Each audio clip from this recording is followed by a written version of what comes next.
What's up? It's your girl Body by Tarista because I stay bodying businesses. And today we're going to talk about the process I went through and being self-employed and buying my home. And I just want to let you guys know about some key components that you want to know before you go into buying your home, and so you don't make the same mistakes that I made, because it was a process. And when I say a process, y'all, I mean it was a process. I had to go through so much in order to purchase my home. And the reason being is because I just wasn't prepared. I didn't have the knowledge. I didn't know. I just felt like, okay, I know I make enough money to afford this house. Now let's get it. Let's do it. I'm talking about back ends. I'm running up commas. I'm doing them numbers. I'm getting them racks in.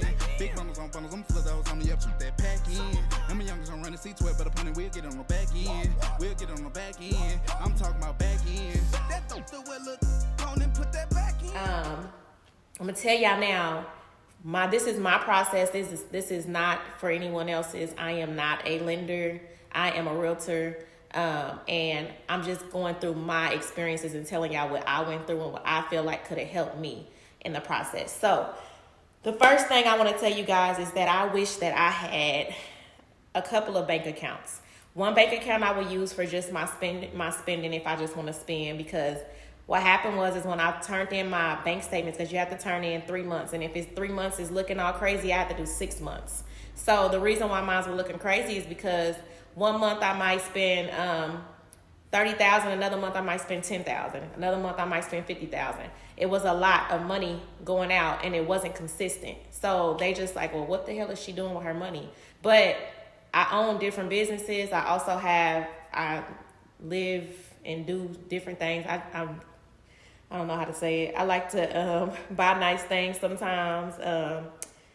I do budget. I put aside money, but cash does not really, if it's not in the bank, it doesn't matter. So let me give y'all some points. The first point is make sure that you have 2 bank accounts at least.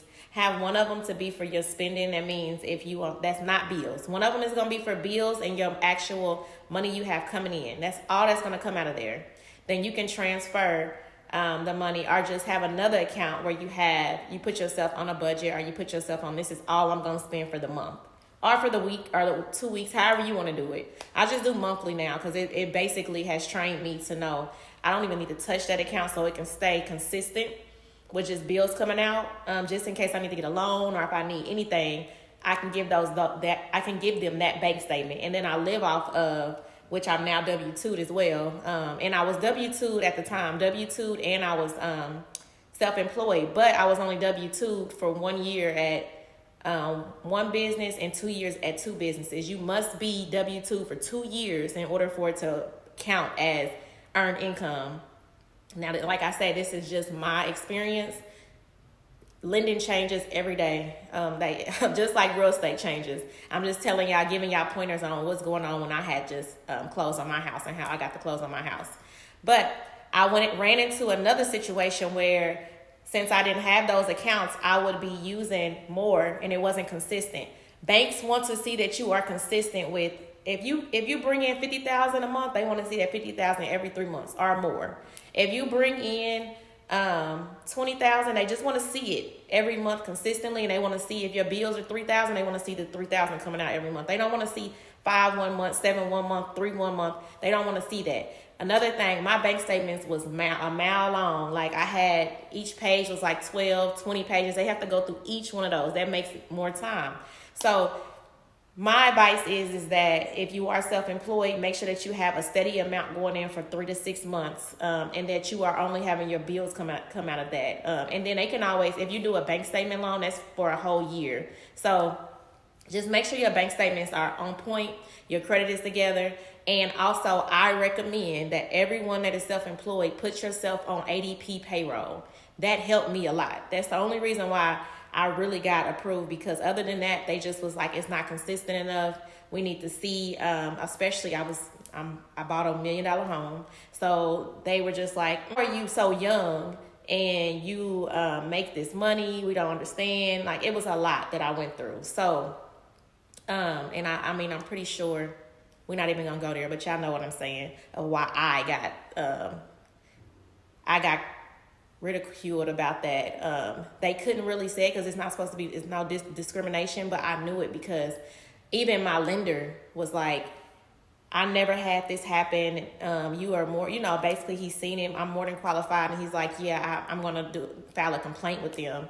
And I'm like, dang, that's crazy. Like that they would even judge me because of my age. And they're wondering, how do I have these businesses? And I guess they thought it was fake. I have no idea. But I was able to get it approved in the long run because we worked hard. And my interest rate is a little higher because they have to take a risk on me. But I already have equity in my home as well. So when you're buying a home, make sure that you have a good realtor. I know a lot of people say, I don't want to get a realtor. It's not going to benefit me, or I got to pay them. But y'all don't understand. Your realtor is going to be your best friend if you get a good one. Your realtor is going to make sure you get a good deal. Your realtor gets paid. If you're buying a house, they get paid by the seller. So you don't even have to worry about that. That's the least of your worries. But you're going to be protected. You're going to have someone that's going to be able to make sure that you're getting a good deal. I'm a realtor here in Houston, Texas, period. And I do my research with all my clients. Like I ask them, what is it that you want to do? Are you going to live here for a long time? Are you going to just use this as an investment property? And then I do my research from there, and I get them the best deal that I feel like is good for them because this is what I do. I also love doing new builds. I help people with with building their home out. I built my house from the ground up. I picked out everything in my home, every little thing in my home. And it was a fun process. A lot of people say it's stressful. I actually help my clients. It's not like I have to do that. That's not something that realtors do, but I enjoy it. So I don't mind going with you to the design center and helping you pick out your palettes and your floors and I enjoy it. The color of the house, like I really do. So if you need me, I'm here. But let's get back to it. So you need to get your accounts, right? You need to get you a good lender, and you need to apply with different lenders. Don't just think that you're going to apply with just one. That's where I kind of messed up at. I was just with one, and then when my back got put face against the wall, I had to hurry up and rush and try to do 2 or 3 other lenders. Like I almost lost my house. So I have a list of lenders, and they actually can service you in different areas, no matter if you're in Texas or not. So if you need that lender or those lenders, let me know. DM me. I'll send you those lenders to you. Also, ADP, set up ADP. So the main things you want to do is get ADP set up, have your 2 bank accounts set up, so that way you are just basically being consistent every month for at least a year. If you're gonna do W-2 income, if you have 2 years of W-2 income, then that means that, because you can do W-2s and self-employed. I'm definitely W-2 and self-employed now. So I have both. I show both now.